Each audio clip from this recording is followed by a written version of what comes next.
The Blaze star set to explode on March 27, 2025. Very close to March 28, 29 when they're doing their satanic little event in America, and very close to what's going to happen with the moon again, and very close to Nissan 1 arriving. Do you see how all these things just seemingly are co-inky-dinking again? A star may explode next week in a once in 80 years event. The days of a man's life shall be 70 years, and if by strength, 80. Again, we're by this number of 70 and 80 popping up, Psalm 90 verse 1. So it just all pops in so beautifully here. Again, coinciding? I think not. Have you heard of the Blaze star? It's a star in the constellation Corona Borealis, the Northern Crown, and it was supposed to go supernova last year. But apparently it didn't communicate with us. We never got the email. You know, there's this whole communication thing between us and the stars that seems to break down between our experts, unknown drips under pressure, and the heavens. We're still waiting.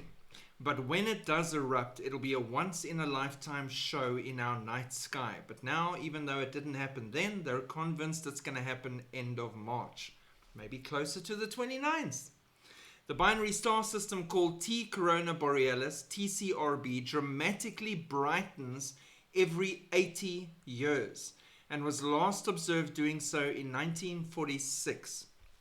1945-46, the beginning of a Shemitah cycle of 7 years, which just ended World War II, 1939 to 1945. So it was the cycle directly after the last World War. Interesting. Again.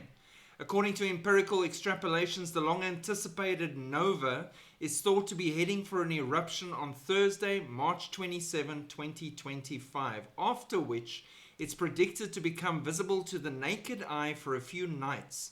If it does, it should become as bright as the North Star, the 48th brightest star in the night sky. Again, so many coincidences, so interesting. We couldn't get it right last year, and we couldn't nail down the date last year, best scientists and experts, but we are definitely convinced it's going to happen on the night of the 27th of March 2025. Promise.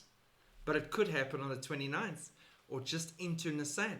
It's definitely worth watching. And what does this bring us back to? There are so many signs in the skies, and there's watchmen who dedicate their channels to this, and every now and then I go check them out and have a look, and me and my wife are just shocked at the coinkydinks right across the night sky. All the names, from Russia to Ukraine to Israel to war to terror to UN to you name it. It is like a storybook written across the skies that we are living in the final, very minute seconds before we disappear and go and be with the Lord. It is that exciting. And these are signs and seasons. And it takes us to Genesis 1 verse 14, where the Lord says, "Then God said," Elohim said, "Let there be lights in the firmament of the heavens to divide the day from the night, and let them be for," he gives more than one reason, but the most important, "for signs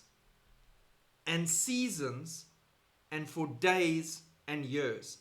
In order of importance, signs is number one.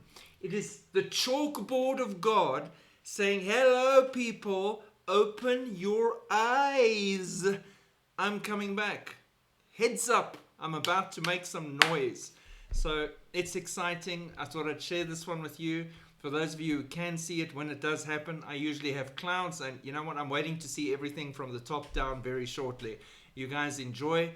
Many things pointing to the fact that we are so soon to be in the arms of Jesus Christ at a time when the world is going into the worst thing it has ever experienced in the history of earth since its creation. Shalom.